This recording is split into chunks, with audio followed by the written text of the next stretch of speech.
कुछ कह रहे हैं अभी फिलहाल बैठक में, वो आपको दिखाते हैं। जोड़ना चाहता हूँ इसमें, आपने कहा जोड़ दो जो जोड़ना चाहते हो। मैंने उस समय लैपटॉप जोड़ दिया है, उस समय एक्सप्रेस में जोड़ दिया, मैंने जिला मुख्यालयों को 4 दिन से जोड़ने वाला जोड़ दिया, रिक्शा जोड़ा उस समय, और हमने डेयरी को लेकर के सुविधा देने का काम भी जोड़ दिया मैंने।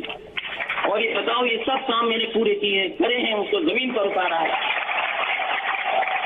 और ये हमारे खिलाफ ये आरोप लगता था कि हम अंग्रेजी के खिलाफ वाले लोग हैं। आप जानकारी करो, 2011 नवंबर 22 जब जन्मदिन मनाया गया था, देश के सबसे बड़े अंग्रेजी अखबार में मैंने आपका ऐड डाला था, अंग्रेजी में डाला था, और कहा था ये उम्मीद की साइकिल और नेताजी के नाम पर चुनाव लड़ेंगे। बताओ, उम्मीद की साइकिल को देकर के लोगों ने पसंद किया और उसका परिणाम हुआ, आपको बहुमत की सरकार भी मिली। चाहे वो हमारे जहां से हो सकता हम लोग कर रहे हैं। मैं जानता हूं मैं कहां पढ़ाई कर रहा हूं, मैं जानता हूं मैं कहां पढ़ रहा हूं, इसकी मेरी कोई गलतफहमी नहीं है। मुझे इस बात की भी गलतफहमी नहीं है कि आपकी पार्टी है। मैंने पूरे कैबिनेट के सामने कह दिया था कि आपकी पार्टी है। अगर एक ही पार्टी का आदमी मुझे बोल दे कि मैंने कैबिनेट में नहीं इस बात को कहा, मैंने ये कहा ये पूरी 100% नेताजी की पार्टी है, मेरा कुछ भी नहीं है इसके अंदर। मैंने कैबिनेट के अंदर कहा, अगर कोई मंत्री हो बता दे नहीं कहा हो मैंने कैबिनेट में कह दिया कि हाँ ये पार्टी और सब कुछ आपका है। नेताजी, कल प्रधान जी से मैं बात कर रहा था, प्रधान जी आए थे गांव के। आप सोचते हो कि मैंने क्यों फैसला ले लिया इन मंत्रियों को हटाने का। कल प्रधान जी आए थे, मैंने पूछा उनसे, प्रधान जी से, वो चाचा से भी मिलकर के आए थे प्रधान जी, और प्रधान जी से मैंने पूछा ये बताओ प्रधान जी, मैं इस प्रदेश का मुख्यमंत्री हूँ, नेताजी ने मुझे बनाया है, और मैं बेटा हूँ उनका, जाने ये हमारी किस्मत ही अच्छी है कि मैं नेताजी का बेटा हूँ। मैंने कहा सरकार में रहते हुए मेरी जिम्मेदारी थी कि जो नेताजी ने घोषणा पत्र बनाया उसको मैं लागू करूं जमीन पर। मैंने जमीन पर लागू करने का काम किया। मैंने प्रधान जी से कहा कि मैं उनका बेटा भी हूँ, अगर मेरी जिम्मेदारी अगर बेटे के हिसाब से जो बनती है वो मैं करूँ कि नहीं करूँ। प्रधान जी से मैंने पूछा, बोला तुम्हें करना चाहिए। मैंने कहा नेताजी और हमारे खिलाफ, पार्टी के खिलाफ अगर कोई साजिश हो रही है तो मैं उसके खिलाफ कार्रवाई करूंगा। उसी समय मैंने फैसला लिया, उसी समय मैंने फैसला ले लिया, उसी समय मैंने एक भी नारा नहीं बनाना चाहिए मेरी बात सुनो पहले, और मैंने उसी समय फैसला ले लिया कि मैं क्या करने जा रहा हूं। मैंने किसी को नहीं बताया। हमारे वो सैजिल इस्लाम में उनके पिताजी बैठे होंगे या सैजिल बैठा होगा, वो जानता होगा कि प्रधान जी बैठे थे वो हमारे साथ। मैंने प्रधान जी से कहा कि साजिश हो रही है, अगर सरकार जमीन पर मैंने काम उतारा है तो मेरी जिम्मेदारी है कि घोषणा पत्र को लागू करूं। मेरी दूसरी भी जिम्मेदारी है, जब साजिश हो रही है तो उसके खिलाफ मैं खड़ा हो जाऊं। और इसलिए मैंने फैसला लिया, किसी चाचा से नहीं मैंने पूछा, मैंने ऑलरेडी राम गोपाल यादव से नहीं पूछा कि मैं हटाऊंगा कि नहीं हटाऊंगा। मैंने किसी दानिश चौधरी से भी नहीं पूछा कि मैं हटाऊंगा कि नहीं हटाऊंगा। इसलिए साजिश, मैं बता दूं साजिश क्यों हो रही है। मुझे आप प्रदेश अध्यक्ष हटा देते, मुझे कोई आपत्ति नहीं थी।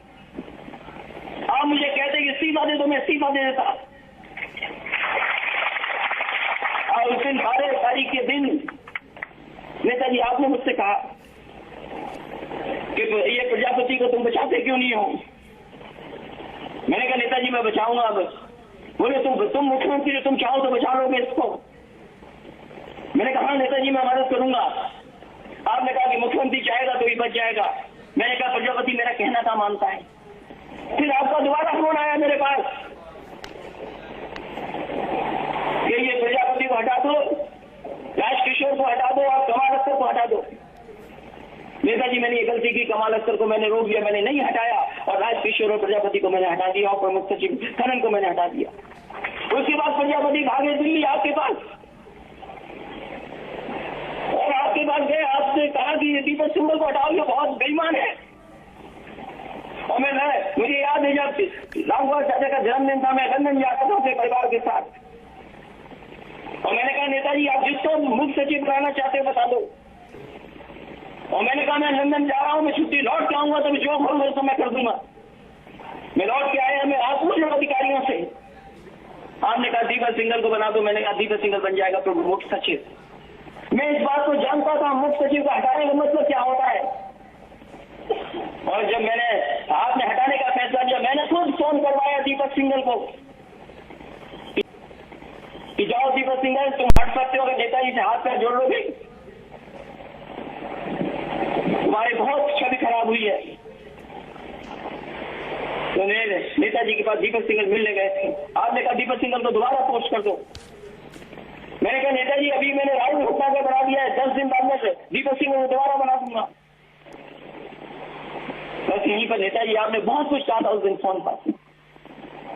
आपने पार्टी कार्यालय में कहा मुझे, जिस दिन 13 तारीख को आज चाचा ने इस्तीफा देने की बात कही मैनपुरी को, 14 में कहा, 15 तारीख को आपने कहा कि ऐसी तैसी हो जाएगी। मैं नेताजी यही समझता था कि आप जो कह रहे हो आप दिल से नहीं कह रहे हो। मैं यही समझता रहा कि वही आपने जो कह दिया मैं उसको ऐसे टाल देता था बात को कि नेताजी हैं, पिताजी हैं, कुछ भी कह सकते हैं, उनकी पार्टी है वो कह सकते हैं। लेकिन उस दिन जो कुछ आपने कहा मुझे बहुत दुख हुआ उस दिन। और जब राम कुमार चाचा का फोन आया कि नेताजी ने कहा कि तुम्हें हटा दूंगा प्रदेश अध्यक्ष से, मैंने कहा चाचा 1 मिनट मत सोचना, आप हटा देना। और हटने के बाद मैंने केवल इतना कहा कि मुझे चिट्ठी दे देना जिससे मैं हटूंगा। उन्होंने मुझे चिट्ठी दी और मैंने लोक मंत्री जी के व्यवहार छीने। मैंने छीने उनके व्यवहार, और मैंने इसलिए छीने क्योंकि 3 घंटे वहां अमर सिंह आपके पास बैठा था। अरे आप हटाना चाहो मुझे हटा दो, लेकिन अमर सिंह बताइए कहां से अपने घर से टाइपराइटर मंगा रहा था, कहता था चिट्ठी छपने में देर हो रही है तो उसको छापा जाएगा। मेरी चिट्ठी छापेगी, मैंने अमर सिंह मेरी नाराजगी इस बात की है कि आप हटाना चाहो हटा दे। लेकिन अमर सिंह ने, आज के जमाने में ट्वीट होता है, रीट्वीट होता है, आप उनके अकाउंट से पता कर लो। उन्होंने कहा था कि अक्टूबर के महीने में उत्तर प्रदेश में बड़ा बदलाव आएगा। आप दिल्ली में सबसे पूछ लो, आपके बहुत संपर्क वाले लोग हैं यहाँ, जो बहुत बुद्धिजीवी लोग बैठे हैं, वो कह रहे थे नवंबर में अखिलेश नहीं रहेगा मुख्यमंत्री। ये अमर सिंह कह रहे हैं। मेरा आपसे कोई नाराजगी नहीं है, लेकिन आपके खिलाफ अगर साजिश होगी और आपकी पार्टी के खिलाफ साजिश होगी तो मेरी मजबूरी है बोलना। और मैं आपको बता दे रहा हूं कि रामगोपाल चाचा ने नहीं कहा था हटाने के लिए, मैं चाचा को भी इस बात से बताता हूं। आप जो थानों को लेकर के झगड़ा था उनको मेरे कोई वो नहीं, मुझे कहते हम कर देते। नेताजी कोई रामगोपाल चाचा ने नहीं कहा था हटाने के लिए, मेरा अपना निर्णय था। प्रधान जी से आप पूछ लीजिए, और इब्राहिम साहब है उनके पिताजी से पूछ लीजिए। इसे मैं आपका धन्यवाद देता हूँ।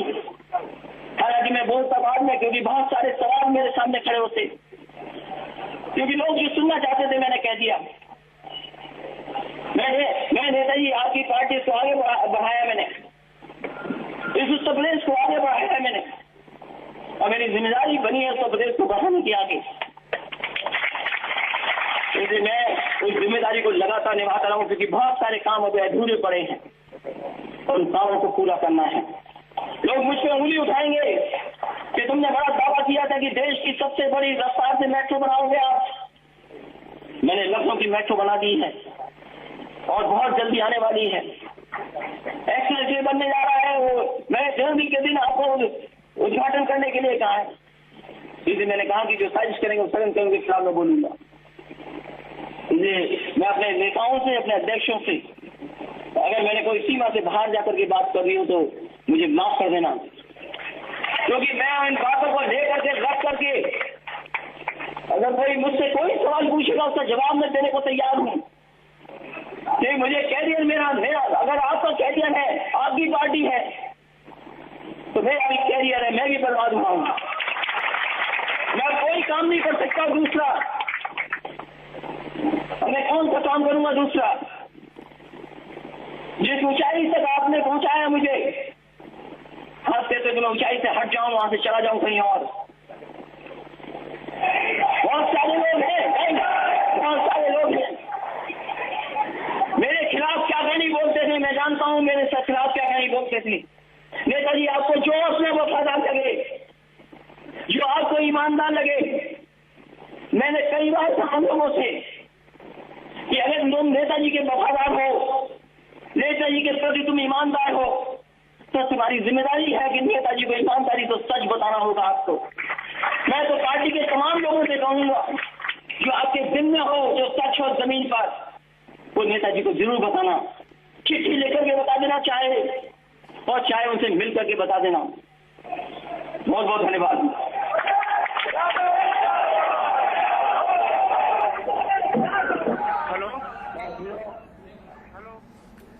तो अखिलेश यादव जो पार्टी मीटिंग में बोल रहे थे और भावुक हो गए पार्टी मीटिंग में, वो अपने पिता और मुलायम सिंह यादव पार्टी सुप्रीमो को संबोधित करते हुए, और उन्होंने कहा कि मैं बेटा हूं उनका और इस पर उन्हें नाज है, और वो सब कुछ किया पार्टी के अंदर रहते हुए, मुख्यमंत्री बनकर उन्होंने जो उनके पिता ने उनसे करने को कहा। हालांकि उन्होंने ये जरूर कहा कि पिता ने जो कुछ भी उनको कहा उसके लिए दुख हुआ है, और अगर उन्होंने कुछ भी कहा है सीमा से पार जाकर, किसी को भी पार्टी के अंदर बुरा लगा हो और उनके पिता को बुरा लगा हो, तो इसके लिए वो भी माफी मांगने को तैयार हो गए हैं। हालांकि बहुत ही ज्यादा वो भावुक हो गए और उन्होंने कहा कि जिस ऊंचाई पर पहुंचाया है उनके पिता ने और पार्टी के सुप्रीमो मुलायम सिंह यादव ने, अब उस ऊंचाई से नीचे आकर वो क्या करेंगे, उनके करियर का क्या होगा, आगे क्या काम करेंगे, क्योंकि और कोई काम उन्होंने अब तक सीखा नहीं है। हाँ, जो जिम्मेदारी पिता ने दी थी, जो जिम्मेदारी पार्टी ने दी थी, जो जिम्मेदारी यूपी की जनता ने दी थी, उसको उन्होंने पूरा किया है और आगे भी जिम्मेदारी पूरा करेंगे, क्योंकि कई काम अधूरे हैं। अखिलेश यादव जो अपने पार्टी मीटिंग से ये तमाम बातें कह रहे थे, साथ ही साथ प्रजापति को लेकर जो विवाद हुआ था उसको भी उन्होंने सफाई दी और उन्होंने कहा कि प्रजापति को बचाने के लिए कहा था मुलायम सिंह यादव ने, और उन्हें हरदम बचाने की कोशिश अखिलेश यादव ने की। साथ ही साथ उन्होंने ये भी माना कि कहीं कोई हो सकता है गलतियां हुई हो, लेकिन बाहरी आदमी का दखल जो पार्टी में है, इसका मुद्दा इस मीटिंग में भी गूंजा। अखिलेश यादव ने इसे भी उठाया और उन्होंने कहा कि ईमानदार हूं पिता के लिए और पार्टी के लिए, इसलिए जो साजिश कर रहे हैं उनके खिलाफ बोलता रहूंगा।